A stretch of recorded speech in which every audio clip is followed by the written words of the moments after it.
Hey guys, I'm going to be reading you the book Mooseltoe. It is written by Margie Palatini and it's illustrated by Henry Cole. It's about a moose who gets ready for the holidays.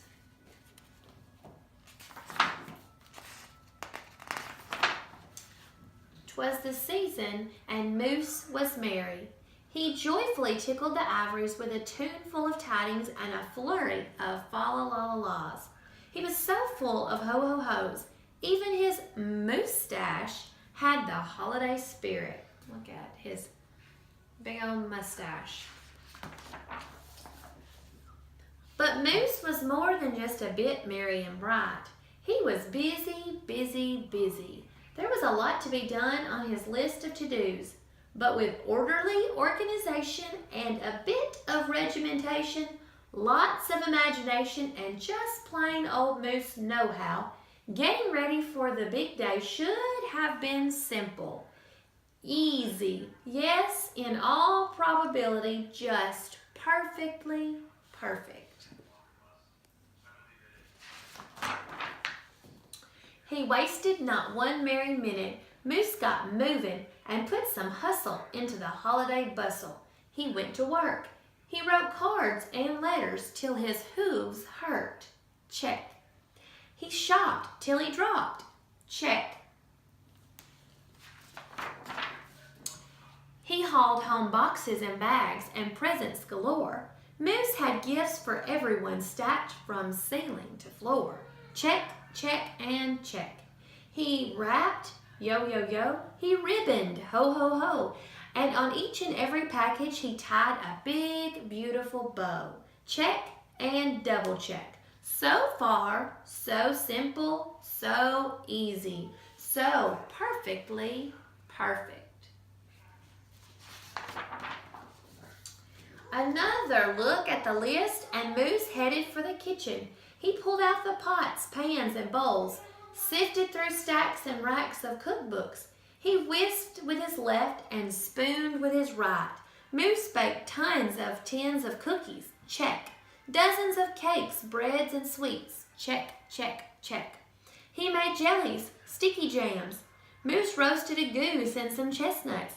He toasted marshmallows and yams. Check, check, check. Triple check. Yes, yes, so simple, so easy, and, but of course, so perfectly perfect. I'm noticing some repetition going on. Decorations were up next on his list of things to do and get done. So Moose decked the halls, then spruced up the walls. He beaded and bowed and mooseltoed. He gathered garlands, roped wreaths and holly, jingled bells, sang noels. Oh, good golly, this Moose was jolly. Check, check, check, check, check, check, check. And I'm hearing some rhyming words. You're listening for those? Last but not least, he hung all the stockings, each and every one with special care. And just in time, too. Soon Santa would be there. Check and final check. Yes, sirree, getting ready for Christmas was an absolute snap. And so simple, so easy. And if he did say so himself, Moose thought totally, utterly, completely, perfectly perfect. On that night before Christmas, Mother, little Sissy, Bucky, and Junior looked all through their house. What a job Moose had done. Everything looked beautiful, festive, quite fine indeed. There was just one minor problem, if you will. "Oh dear," sighed the mistress as the five stared at one empty corner. "Oh my, oh me, oh gee. Pop, what happened?" cried Junior. "You forgot the tree."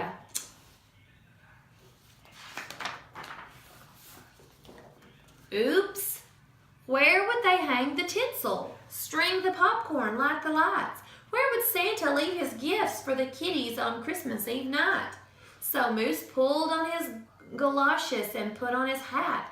He would find a tree somewhere, somehow. and that's all there was to that. So out went the moose, braving blustering, blowing winds and the cold, trudging through snowdrifts, courageous and bold. Moose first hoofed it down to the corner, not a tree to be had. Then he slid around the block. Uh-oh, things were looking bad. He went down every boulevard, street, and little road. He looked down the lanes and the alleys. Every tree had been sold. There wasn't a branch, not a twig, not even one lousy, bowless bough hanging around. Nope, nothing, not a tree to be found. Uh-oh, he's in trouble. No tree, sighed a sad moose as he came home empty-handed that snowy eve. The kids tried to make the best of it. They said, "Oh, so who needs a tree?" But Moose could plainly see they were short on the glee. He knew he had to do something, and that's just what he did. In the empty corner, he stood and spread his arms out very wide. Then he smiled at his children and he winked at his bride. "Kids," he declared, "fetch your forgetful pop some of that tried and true family glop."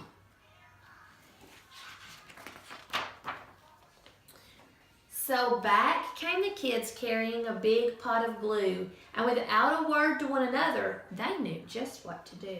They each took a part, grabbing strands, taking hold, then carefully, oh so carefully, they glopped and they plopped, they pasted and they pressed, they curled and twirled each way and every follicle could fathom, until Moose's magnificent moustache was indeed even more of a marvel to see.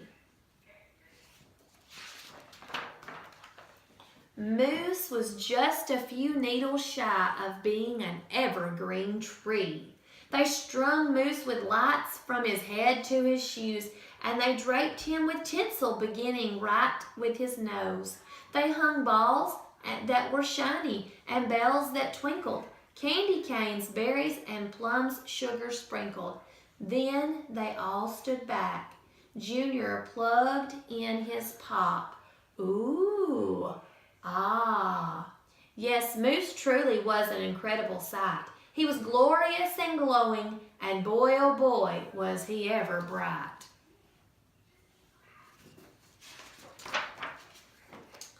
Then Junior placed the star on top of Moose's head. He gave him a kiss and a pat, and they all headed off to bed.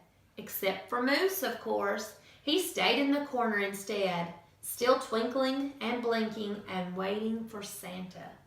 Oh, so it wasn't so simple, and it wasn't so easy, and okay, it wasn't so perfectly perfect.